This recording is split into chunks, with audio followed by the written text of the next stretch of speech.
Ja, 2015 nach dem Abitur bin ich wegen des Krieges nach Deutschland gekommen. Und ich bin zuerst nach dem Libanon mit dem Bus gefahren und dann mit dem Flugzeug von Libanon nach Türkei geflogen. Von Türkei nach Griechenland bin ich mit einem kleinen Boot gefahren auch. Nach Griechenland. Von Griechenland nach Mazedonien, von Mazedonien nach Serbien und von Serbien nach Slowenien. Ja, Slowenien nach Österreich und von Österreich nach Deutschland. I came to Germany on the 19th of April 2017. So I left for Germany because in Europe you have to basically stay in the first country that issued you a visa if you come in as an assailant. So the country who issued me the visa was Italy. I'm not sure refused me to stay, and I had to go to Italy, but when I came to Germany I was fortunate to stay, so things done well. I came because we had a political problem in my country. Do I have to say everything again? Yeah, okay. We had a rally in my place concerning the secession. The people of the southeast want to break out, and my family supported the idea, but I and my brother were the only two who were really chasing the idea. But we had a rally on May 2016, and on this day there was some violence on both sides. The police used violence. A police officer died, and after this we were those who organized the rally, because my part was just to speak to people, to get people to partake in the rally, and they were cracking down on youths and everybody who was involved in planning the rally, and so we had to leave. But my brother stayed because he didn't go to the rally, just I. That's it. Also ich habe in Philippinen studiert, Hotelmanagement, und danach habe ich ein Praktikum in Singapur gekriegt, bin ich nach Singapur umgezogen und dort habe ich meinen Mann kennengelernt und deswegen bin ich nach Deutschland gekommen.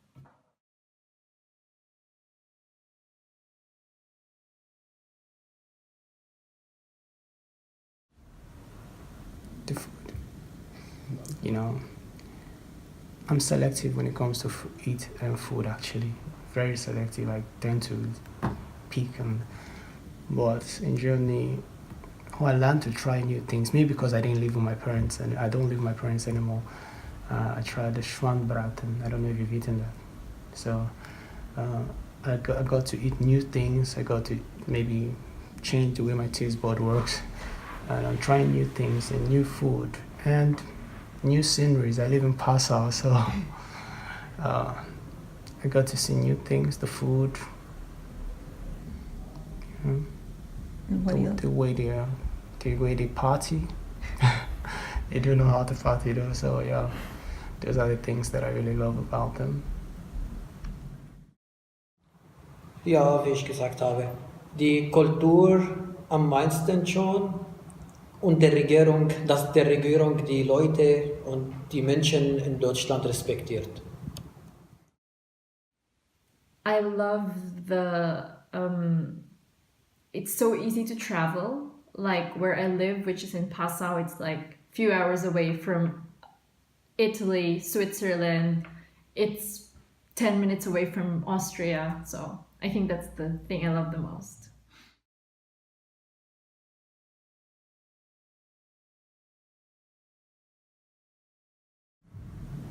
They're too direct.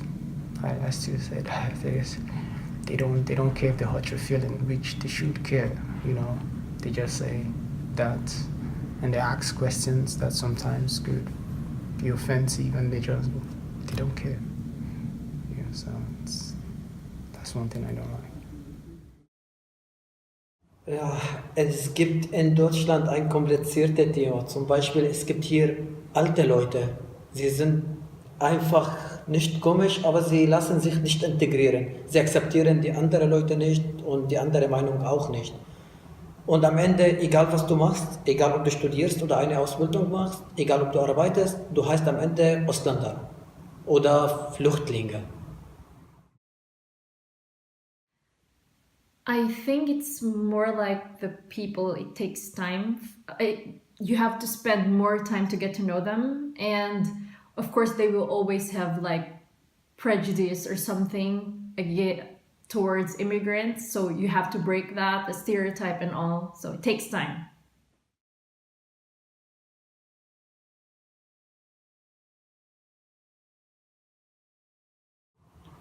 Ja, also ich habe die Sprache und die Kultur kennengelernt. Das hat es alles viel einfacher gemacht. It wasn't. Like, I remember there were days that I would really cry in the bus going to Passau because I was like, from Singapore to Germany, it was really hard. Like, it's not just about the people, the culture, it's also like, it's basically everything, your family and friends, and the language, basically, because you don't understand anybody. It's still not easy, even if we try. We try every day, we come out. It's still not easy to live in Germany.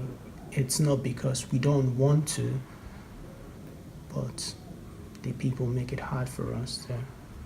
There's some good people who do. I have a friend, Mr. Max, great guy, very nice guy. I have a lot of great friends, but these are just a few. Let's say 10 out of a million people. In my area where I live, I'll tell you a story in this shot. There are days when you go out and someone says something bad to you, you know. Some people react violently. These are bad words. I'm a black man from Africa. Do you get the words I'm talking about? Mm-hmm. Some people react violently. We choose not to react violently. These and the villages are the worst. The nice guys there, but because they haven't seen migrants a lot, they tend to want to, they think by shaming us, they can put us down. And that makes it hard for us to live there.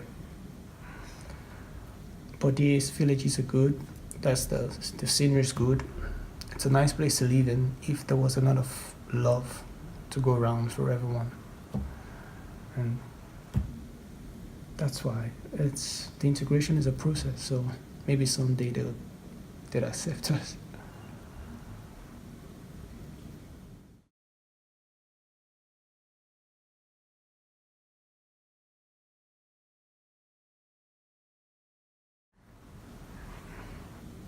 Not as much I'd like to. Well, not well. I'm integrating. I'm making friends. I'm meeting people. I'm learning the way of life. I speak German. But well it's a two-way street. We have to work and they have to help us. People have fears, true. There's violence everywhere. We can't just pretend that the migrants didn't bring a wave of violence too. There are good people and bad people everywhere. But we are not all bad people, and such as we are not all good people either. So if they don't try, we can't show them that we are good people if they don't even make a step. We're not saying they should bring us into their houses, because then they probably make a mistake and bring a serial killer in. You know, but we're saying even let us come to the places where you come to, where we want to come to. See us in the bar and react like we're humans first. And see if we have a human side, you know. That's how it works, and that's how we get integrated. Ja, ich habe mich sehr gut integriert, weil ich habe schnell wie möglich die Sprache gelernt, sorry.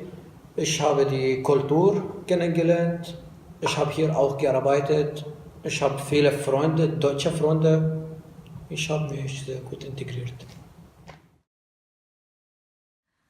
I feel like I'm very integrated in Germany right now. Like, I see myself living here I don't know, 10, 20 years, let's say. I have very good friends in Germany. I've adapted to the culture, like being punctual and being very organized, and I love it here. Now I've appreciated it.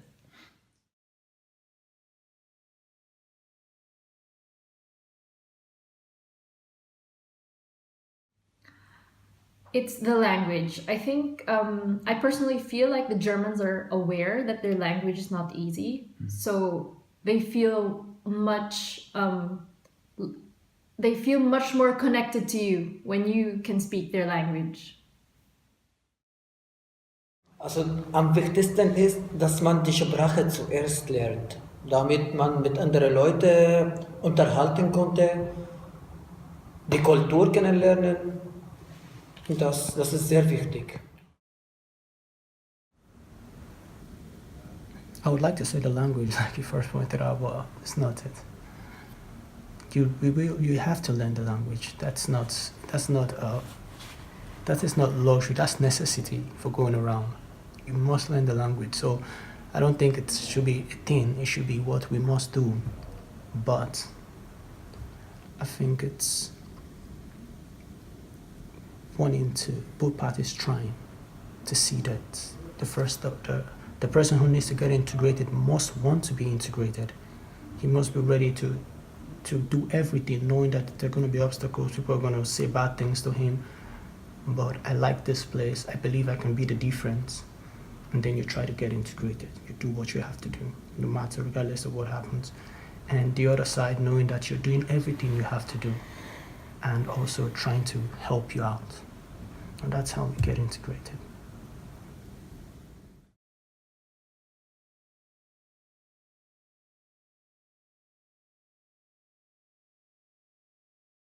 Ja, das war ein kleiner Fall. Letztes Jahr habe ich in einem Restaurant gearbeitet und es war im Ramadan. Ramadan ist Fastenmonat. Wir fasten in diesem Monat, wir essen und trinken nicht am Tag, bis die Sonne untergeht. Und damals habe ich am ersten Tag gefastet und die Chefin ist zu mir gekommen. Sie meinte, Malas, du musst was trinken, es ist heiß hier. Und damals wollte ich nicht, weil ich gefastet habe. Und sie meinte, okay, wenn die Sonne untergeht, dann ich bringe dir trinken. Dann habe ich mich sehr gefreut und ich habe ja gesagt. Als die Sonne untergegangen ist, ist die Chefin zu mir gekommen und hat mir ein Bier gegeben, damit ich mein Fasten breche. Es war lustig, weil im Ramadan durfte man kein Alkohol trinken. Das war. Everywhere's closed on a Sunday. That's just weird. I can't buy stuff. If I forget to buy it on a Saturday, then I go hungry on a Sunday. And the beer, I think everybody knows this. They drink more beer than they drink water. I'm shocked, And they get more high, For people who drink a lot of beer, they get a lot of drunk. So that's just weird. And so those for me are the two things that actually shock me about Germans. So the first time I moved to Germany, I noticed that when you go to a restaurant, they always ask, like, are you paying together or separately? Because in Asia, we usually pay together and, we split it later on, or someone really pays for it. And in Germany, it's so normal, like, even if you're one family, to split the bill. And the funny thing was, I have a friend, so she went on a date with this guy, and so the waiter comes and say, are you paying together or separately? And she's new in Germany, and she goes like, together. And then the guy goes like, oh, thank you. So the guy thought that the girl was like, oh, I will pay for the meal. And then when she actually ended up paying, she was like, what just happened? So that was really funny. Like, it still makes me laugh because it's true, it's like a cultural misunderstanding. You're just asked, are you paying together or separately? But they're still together.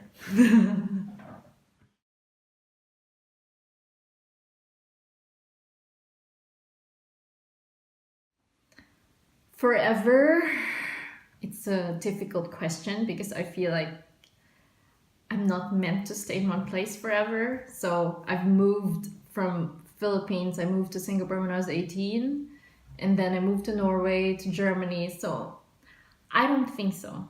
I don't think so. It's not about the country, it's about me. So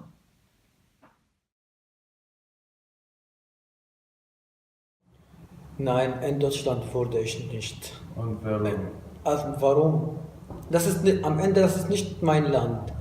Ich bin wegen des Krieges nach Deutschland gekommen. Und wenn der Krieg vorbei ist, dann würde ich nach Syrien zurückfahren. Da gibt meine Familie, meine Freunde, alles was ich habe. Ich bin hier ganz allein.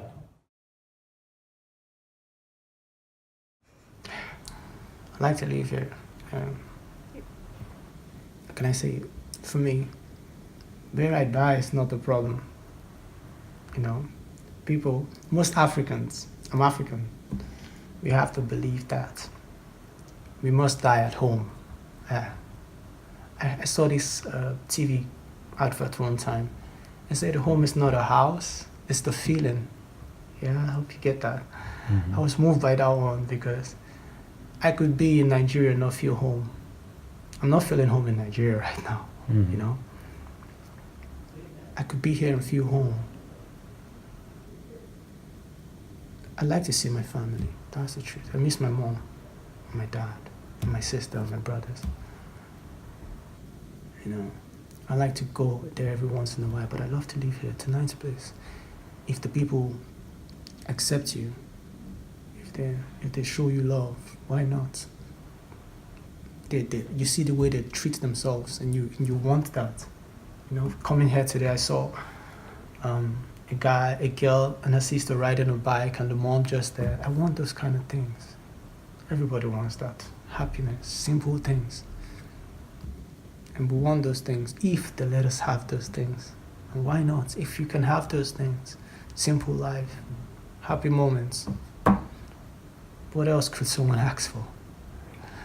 You know, that's just me.